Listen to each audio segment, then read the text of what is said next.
Assalamualaikum teman-teman investor dan trader, gimana kabarnya? Semoga sehat dan berbahagia.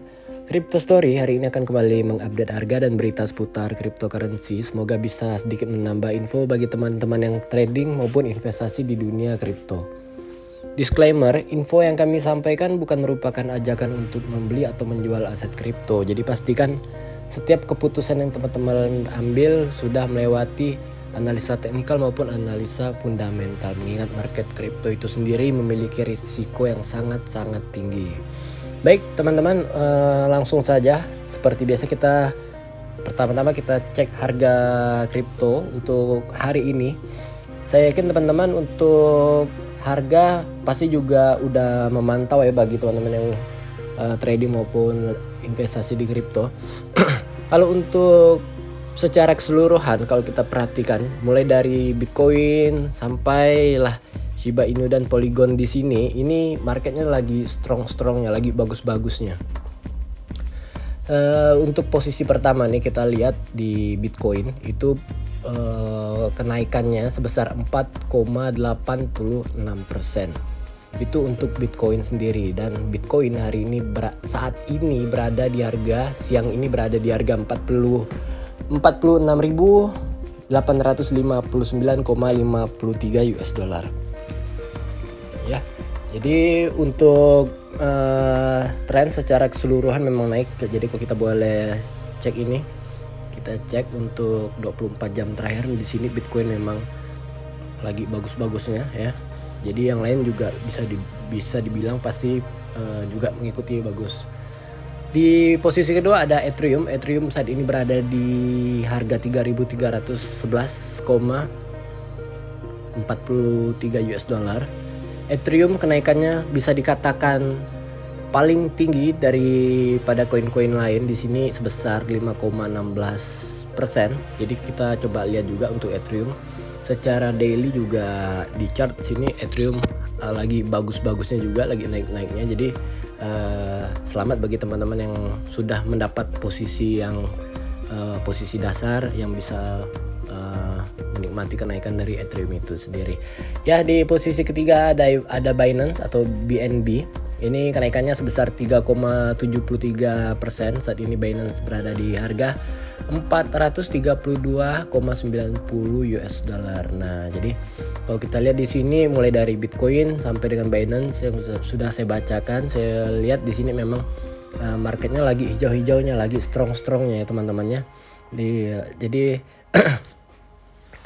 bersyukurlah yang sudah mendapatkan posisi-posisi bawah dalam mengambil posisi dan menikmati hasilnya. Dan kita lanjutkan, di sini ada XRP, Cardano, Solana, Polkadot. Saya akan hanya baca sedikit ya. XRP 3,50%, kenaikannya Cardano 3,82%. Solana 7,45%. Wow, ternyata Solana yang paling tinggi dari yang lain-lainnya, disusul oleh Polkadot 7,35%. Ada Dogecoin yang lumayan juga naik di sini sebesar 6,08%, dan ada Shiba Inu sama juga mengalami kenaikan sebesar 6,30%. Gimana dengan token-token seperti Decentraland, Sandbox? Di sini token mana juga mengalami kenaikan. Kalau di sini teman-teman perhatikan sebesar 4,23%, dan token Sand di sini mengalami kenaikan juga sebesar 5,23%. Jadi market memang lagi bagus-bagusnya nih ya teman-temannya. Jadi tapi walaupun bagus, saya sarankan teman-teman juga tetap harus waspada dengan kenaikan seperti ini. Jangan sampai salah mengambil posisi, jangan sampai mengambil posisi pada saat harga lagi tinggi-tingginya atau segala macamnya. Jadi utamakan tetap analisa teknikal dan fundamentalnya. Baik, untuk updatean berita kita coba masuk di sini.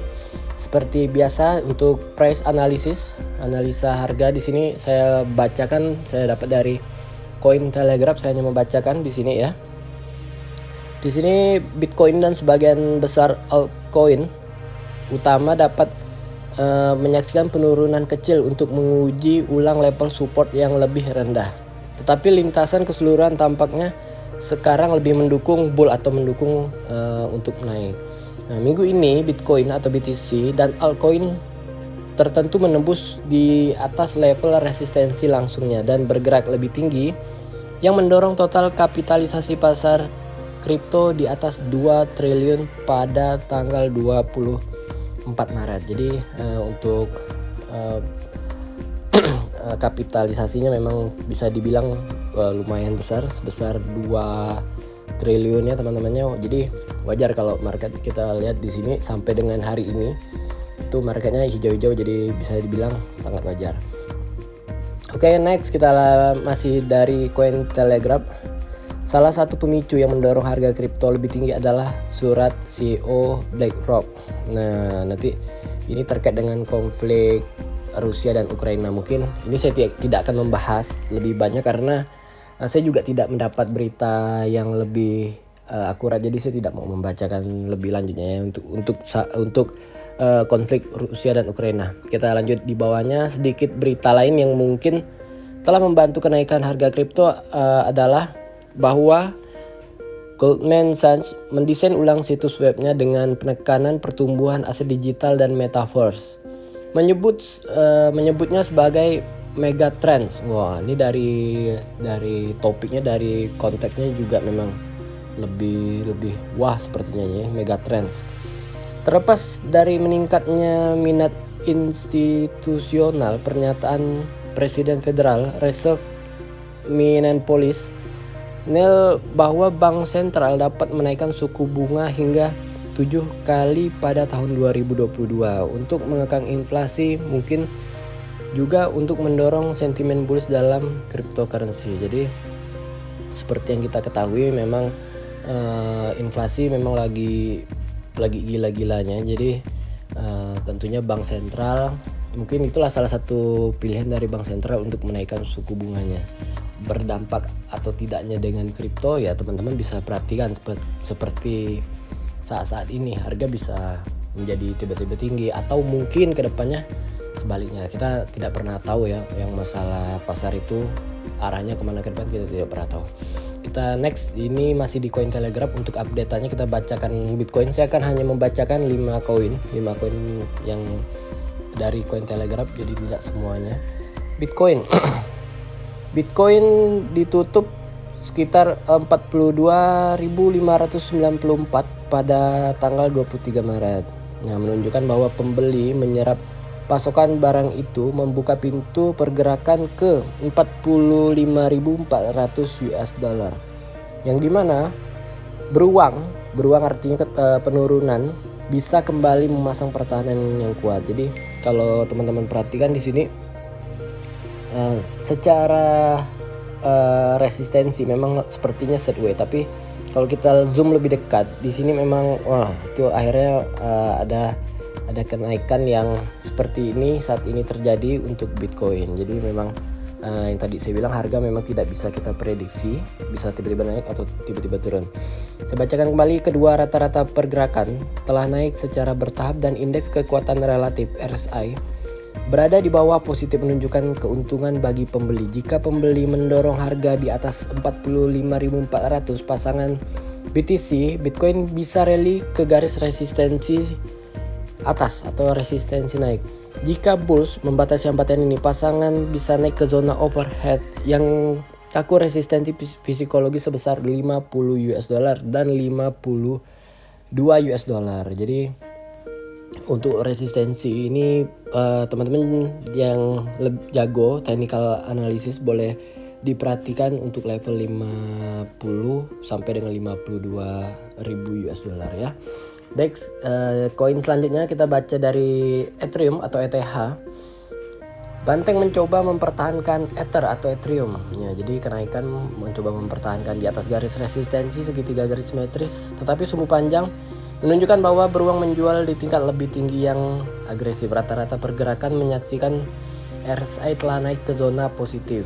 Jika harga bertahan ke segitiga pasangan, Ethereum bisa rally ke 3.500 US dollar dan kemudian ke target pola 3.907 US dollar. Jadi Ethereum sedang dalam kenaikan. Jadi untuk harganya di sini, ini harga di sini ini Teman-teman boleh lihat nih, ini kan udah ngebentuk segitiga nih. Walaupun saya nggak terlalu jago dalam technical analysis, ini kan udah membentuk segitiga. Nah, untuk resistensinya nanti boleh diperhatikan di kisaran harga segini ya teman-temannya untuk Ethereum itu sendiri.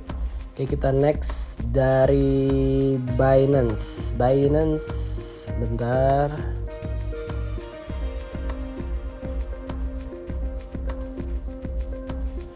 Binance telah mengkonsolidasi dalam kisaran besar antara 445 dan 350 selama beberapa hari terakhir. Ada resistensi kecil di 425, tetapi jika bulls melewati rintangan ini, pergerakan 445 mungkin terjadi. Rata-rata pergerakan telah menyelesaikan crossover bullish dan RSI berada di wilayah positif yang memungkinkan perubahan tren, penembusan dan penutupan di atas 445 dan membuka kemungkinan rally ke 500 US dollar. Alternatifnya, jika harga turun dari level saat ini atau resistensi overhead dan menembus di bawah rata-rata bergerak ini, menunjukkan bahwa pedagang mungkin memesan keuntungan dekat resistensi. Itu bisa membuat pasangan Binance terjebak dalam kisaran dalam beberapa waktu. Jadi untuk Binance ya, kalau kita lihat mulai dari Bitcoin, Ethereum, polanya memang hampir mirip secara keseluruhan, hampir mirip walaupun tidak sama, hampir mirip. Jadi ini bisa menjadi salah satu analisa paralel kalau saya bisa mengasumsikan. Ketika harganya memantul, ini kan sudah lagi di posisi bisa dibilang lagi tinggi-tingginya. Teman-teman juga perlu waspada yang namanya profit taking dari investor maupun trader. Jadi tetap waspada dengan harga-harga lagi hijau-hijau seperti ini. Jangan terlena ya teman-temannya, jangan FOMO, jangan takut ikut-ikutan, takut ketinggalan yang pengen investasi kripto. Jadi jangan buru-buru untuk investasi. Jadi lihat dulu ya. Oke, kita next dari XRP atau Ripple menghadapi resistensi kuat sebesar 0,86 US dollar. Positif kecil adalah bahwa sapi jantan tidak membiarkan harga di bawah rata-rata. Jadi ini untuk bullsnya nih memang mau hati-hati nih bagi yang kolektor XRP nih ya. Jika harga naik dari level saat ini atau rebound dari moving average, bull berusaha untuk melewati rintangan overhead sebesar 0,86 US dollar. Jika berhasil, XRP bisa rally ke 0,91 US dollar.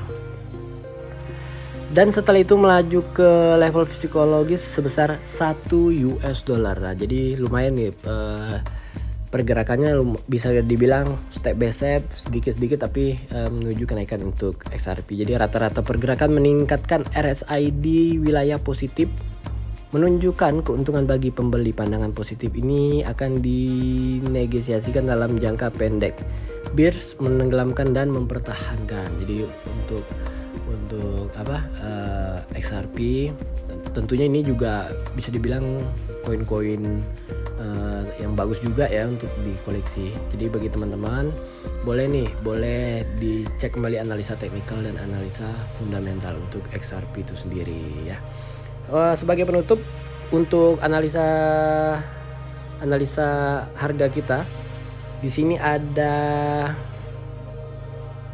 Cardano ketika bulls mendorong harga di atas resistensi overhead 1 US dollar pada tanggal 23 Maret kemarin. Itu adalah indikasi pertama bahwa bear kehilangan cengkramannya. Jadi kalau kita lihat di sini di chartnya memang Cardano terus merosot. Barulah saat ini ada pantulan atau angin segar yang membuat Cardano mulai sedikit demi sedikit untuk kembali terbang ya. Level berikutnya yang harus diperhatikan pada sisi atas adalah 1,26 US dollar, di mana bear akan mencoba untuk menghentikan rally bantuan. Jika harga turun dari level saat ini atau resistensi overhead, bear akan mencoba menarik pasangan ADA ke level kritis di 1 US dollar. Wah, turunnya lumayan tuh kalau 1 US dollar dari 1,26 menjadi 1 US dollar. Jika harga rebound di 1 US dollar, dengan ketakutan itu menunjukkan bahwa bulls membalik ke level ke support pembeli kemudian akan melakukan satu upaya lagi untuk menyelesaikan rintangan di level harga 1,26 US dollar. Jadi walaupun ada kenaikan dari 1,26 bisa menjadi 1 US dollar, itu teman-teman juga perlu perhatikan untuk resistensi dari Cardano itu sendiri. Ya, untuk info tambahan kita lihat hari ini Bitcoin tembus di angka 47.000 US dollar saat kripto melonjak di pasar hari Senin. Ya, kita tahu hari ini memang dari pagi market lagi hijau-hijaunya sampai dengan saat ini. Bitcoin atau cryptocurrency terbesar berdasarkan kapitalisasi pasar melampaui 47 US dollar pada hari Senin waktu Asia setelah lonjakan tiba-tiba pertama kali sejak awal Januari. Memang kalau kita lihat ya teman-teman, mulai dari awal tahun memang hari ini bisa dibilang lonjakannya lumayan mengagetkan dan lumayan besar ya untuk market kripto di sepanjang tahun 2022 sampai dengan hari ini ya. Fakta cepatnya Bitcoin telah diperdagangkan di bawah 45.000 US dollar sejak Januari, tetapi menembus perdagangan pada 46,823 US dollar pada hari Senin waktu setempat ya. Lanjut, aset volatile mencapai 47.302 US dollar dalam 24 jam terakhir. Sebagian besar dari kripto 50 kripto teratas diberikan peringkat oleh CoinGecko mencerminkan aksi harga Bitcoin pada hari Senin waktu Asia dengan kapitalisasi pasar kripto global menggoda di bawah 2,2 triliun. Bitcoin baru-baru ini dianut oleh pendiri Terra, Duwon, yang berencana mengumpulkan Bitcoin sebesar 10 miliar US dollar sebagai cadangan ekosistem stablecoin-nya. Jadi ya, mulai dari sentimen geopolitik, mulai dari sentimen berita seperti inilah yang mungkin menyebabkan Bitcoin atau cryptocurrency secara keseluruhan menjadi hijau. Jadi kita berharap ya semuanya bisa kembali normal, market juga kembali bagus, kita juga berinvestasi jadi lebih semangat lagi ya teman-teman ya. Baik teman-teman, oh ya maaf saya lupa menginfokan, ini berita yang barusan saya bacakan itu dari forecast.news.com, sama dari fakta cepatnya juga masih dari forecast.news.com. Jadi teman-teman boleh lihat juga tuh berita-berita yang tadi sudah saya bacakan, boleh dilihat kembali untuk lebih lengkapnya. Saya hanya membacakan updatean sedikit dari beberapa web yang saya sebutkan barusan. Baik teman-teman, mungkin hari ini tidak begitu banyak yang dapat saya sampaikan updateannya. Tentunya market di sini hijau-hijau. Saya kembali mengingatkan tetap berhati-hati dalam berinvestasi karena tidak ada investasi yang instan. Tentunya investasi memiliki resiko yang masing-masing investasi tentunya memiliki risiko yang berbeda. Apapun itu jenis investasinya, gunakanlah investasi dengan bijak, gunakanlah dana investasi yang memang dana tersebut tidak memiliki risiko seperti bukan dana kebutuhan dan lain-lainnya ya teman-teman ya. Tidak ada investasi instan. Di sini saya murni membacakan, murni mengupdate. Disclaimer, saya ingatkan kembali, Crypto Story hanya mengupdate, jadi tidak ada mereferensikan suatu platform dan lain-lainnya. Jadi kita sebagai salah satu yang senang lihat berita dan lain-lainnya, saya hanya menyampaikan. Ya, kita berharap teman-teman mendapat hasil yang positif, mendapat hal-hal yang positif dalam berinvestasi. Ya, semua investasi juga bagus secara keseluruhan. Baik teman-teman, terima kasih atas waktunya. Kami dari Crypto Story mengucapkan terima kasih banyak. Mohon maaf karena banyak kekurangan. Wabillahi taufiq wal hidayah. Assalamualaikum warahmatullahi wabarakatuh.